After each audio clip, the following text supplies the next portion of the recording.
as a physicist or an engineer, I kind of took a step back and I went, whoa, hang on, the market is demanding scale. Here's the moment, here's the moment. Let's re-look at the concept of scale. Let's ask a question about scale. Let's study the whole idea of scale.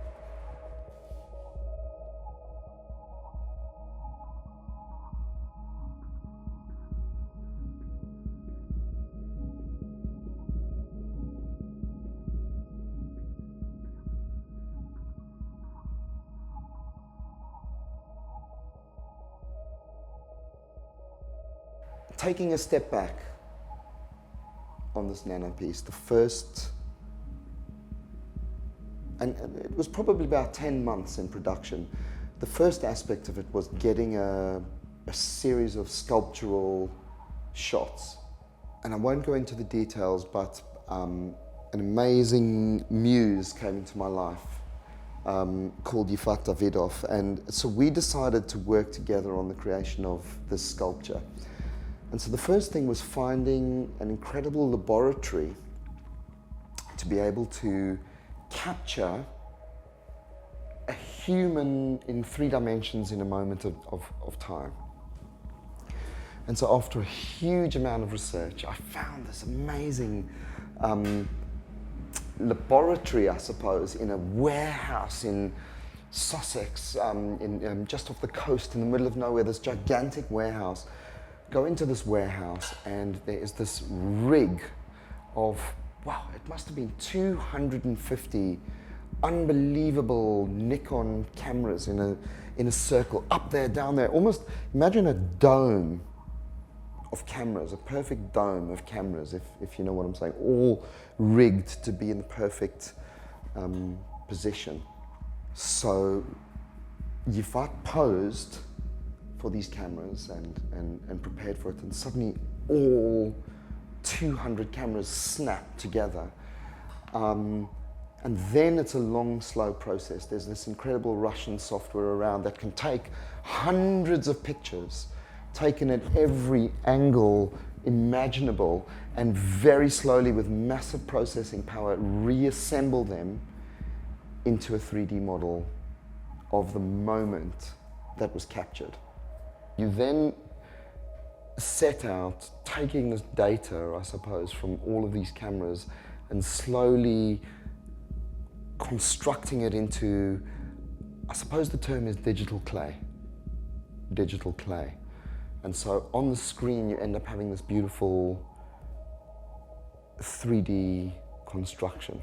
So I'm hunting around the web, trying to find people in the nano world. You know, they're quite, as one would imagine, quite obscure. It's in the very nature of what they do, obscurity.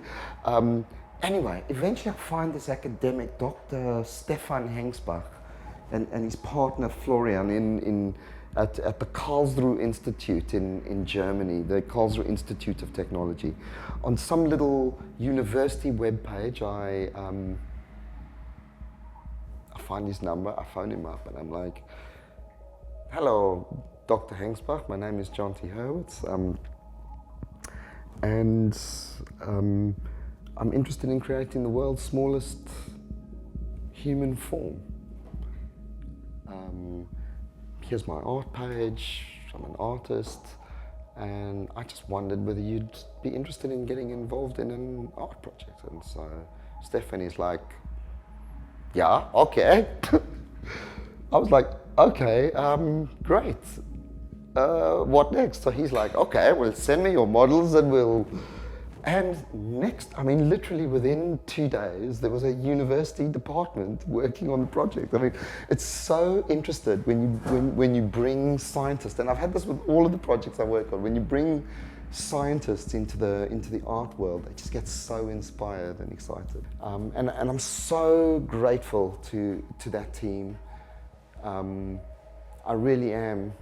And not only them, I mean, you know, there've been a good 15 people on this project, you know, and anyway, finally, Stefan is like, yep, we have it. Cool, Stefan. It arrives by courier in a box like this. Open it up. First layer like bubble wrap, foam balls, blah, blah, blah. Then there's another box. Open the next box. It's like taped, fragile. Open the next box. It's like a Russian doll. And eventually I get to a little, I've got it somewhere, a little like jewelry box, right? And I open the jewelry box up, and it says on it, Jonty Sculpture. And I open the box up, like my heart literally pounding, and there's a little square mirror on the inside of the box. And there's nothing on the mirror. There's nothing there.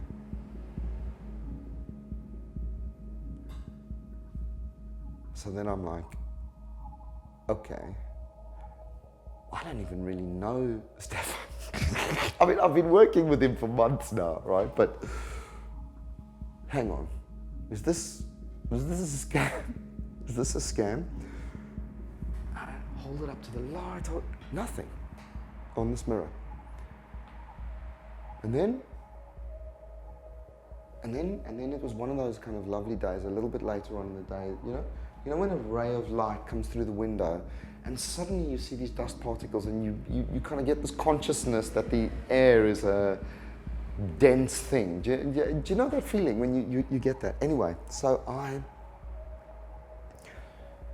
hold this mirror up to the light and I'm just at the right angle. You see at the same scale as those dust particles, like just if you catch the light in the right way, you see 7 dust particles, I suppose, is the best way of putting it. But they're in an uncannily straight line. It's the only way to differentiate them from the dust particles that the ray of light is catching, right? And I realize there's something on the mirror. Next stage. Oh no, okay. I seriously need a microscope. So I'd gone onto a website in China and I'd ordered a whole lot of those jewelers things. Like, so first step, jewelers, whatever they called, in the eye, onto the mirror, nothing. Okay. Get on, I find an amazing, like, school level microscope, 400 pounds, bring a photographer friend over for the weekend. We get it under the microscope, like we're talking hundreds of times magnification now.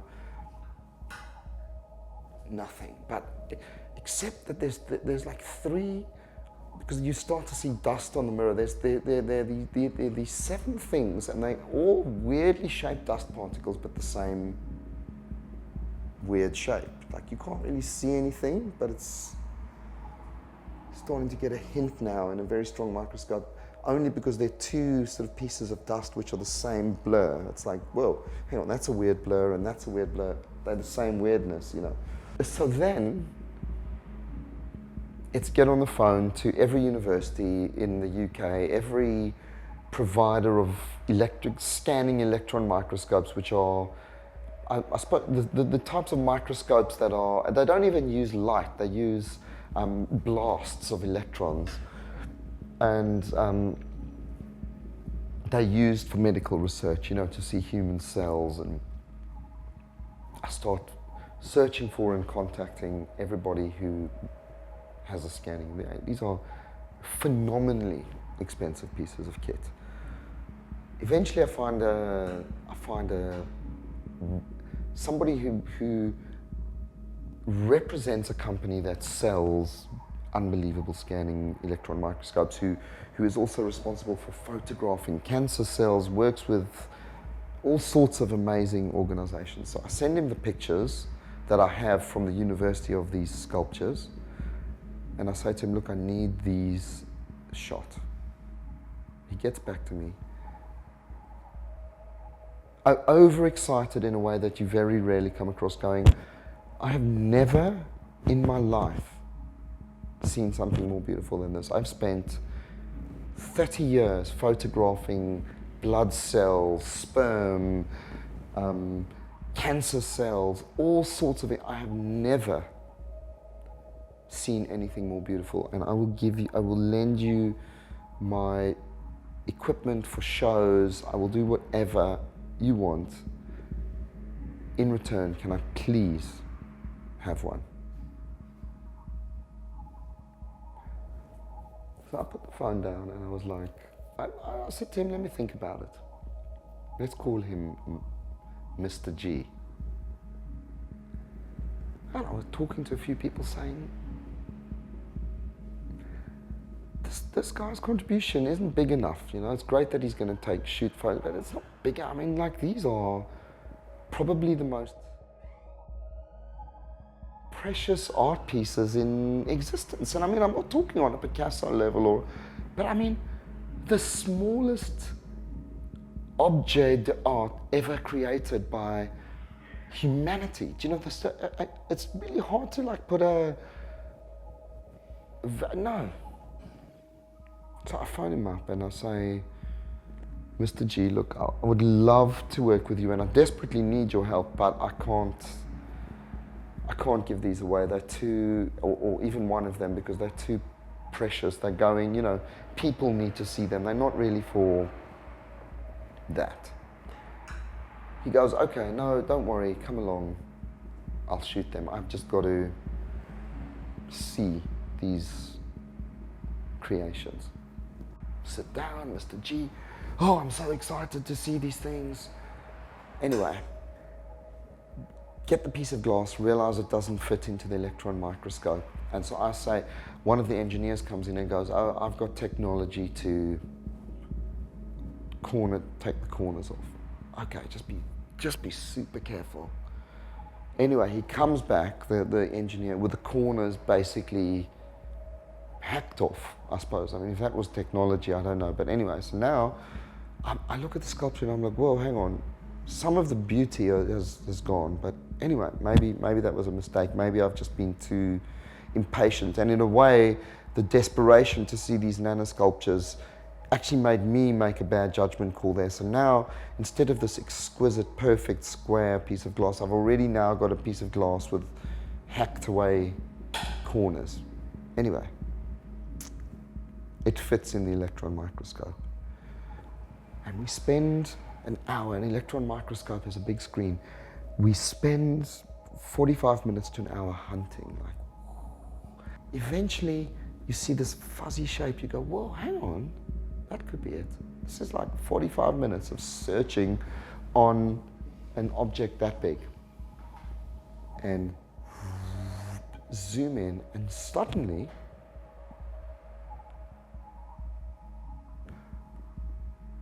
you see a human form. Like, and for me there was this disconnect moment, this 10 months of work from laboratory to high-tech labs, to mesh processing, to mesh reduction, to texturing, to pixelating, to consultations, and suddenly there is the model. Yifat, there, and she's with me. And we both look at this thing, and there's a disconnect. I mean, it's a disconnect moment is the only, like, there were a few people in the laboratory standing around wanting to see this, and it all just stops, and everyone goes silent.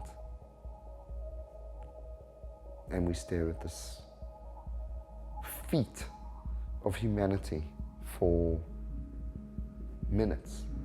And you just can't help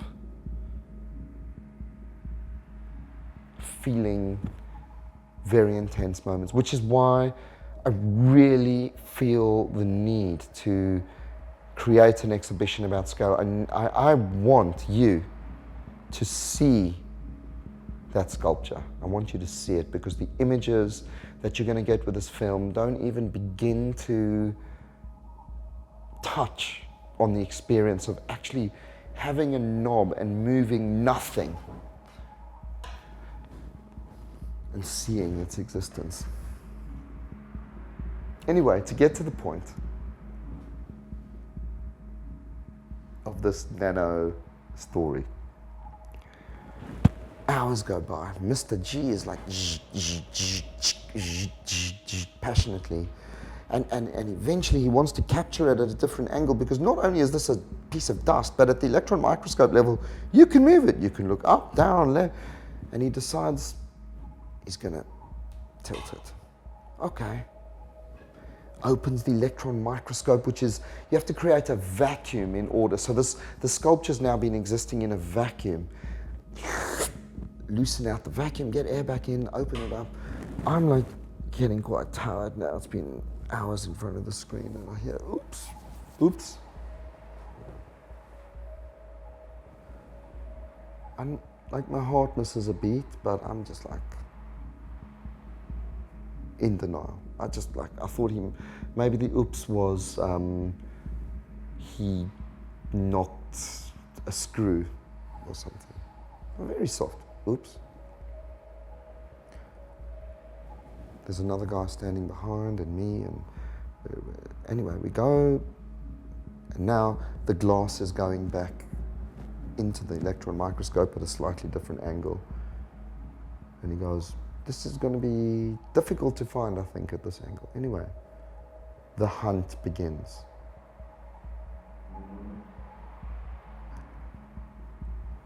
And now we're hunting, and when you're hunting at that scale, there are these weird kind of almost like grotesque objects that are now on the glass. Like we're scanning, and it's really hard to find. Scanning. Oh, is that it? Zoom in. No, it's like a grotesque shape. Okay, move along. Nanometer or micrometer. No, zoom, scan. You can imagine trying to find something like this. Anyway, I would say 45 minutes goes past, and we're just failing to find these sculptures. Zooming in, zooming out. No, move along, zoom in, zoom out, nothing.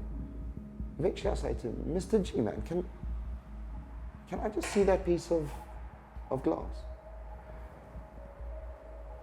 There's a kind of awkward moment, and he passes me the glass, and in the middle, in the spot where all 7 nano sculptures existed, is a fingerprint.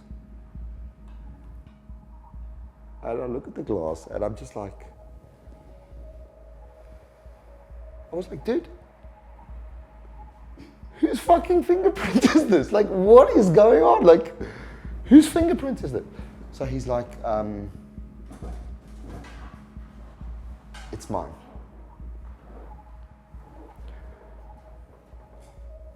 But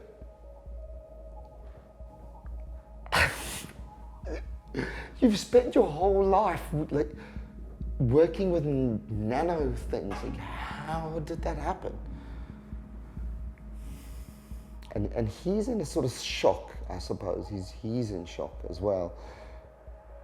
And then Yifati hears it, and she comes into the room, and she's like, "What did I hear correctly? Are the nano sculptures not there?"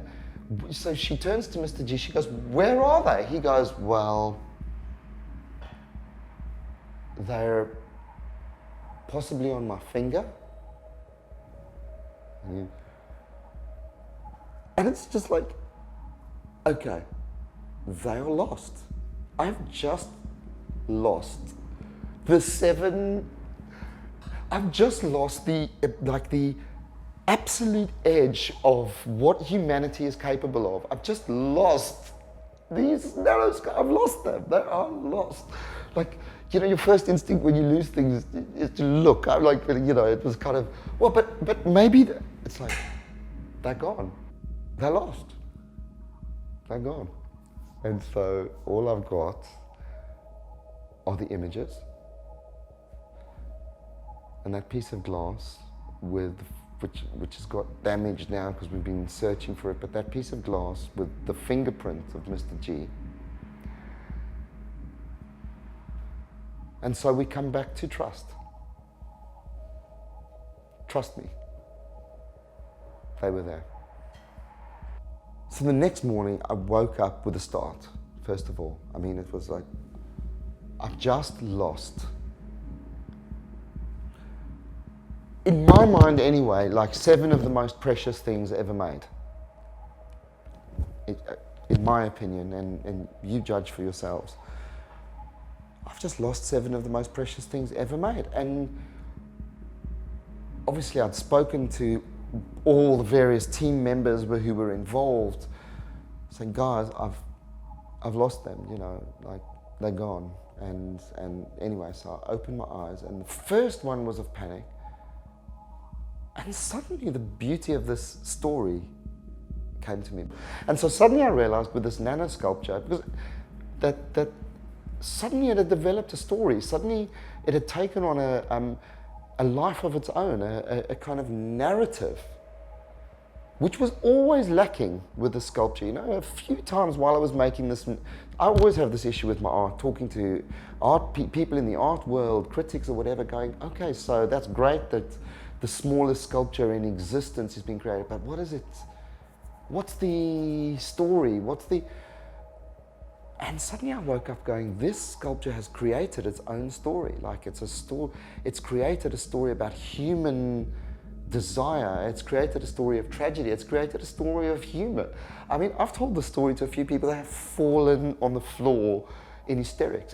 It's created emotion, and in a way, that's wonderful because we love stories. I love stories, and so a physical object went missing, and in its place it left a story.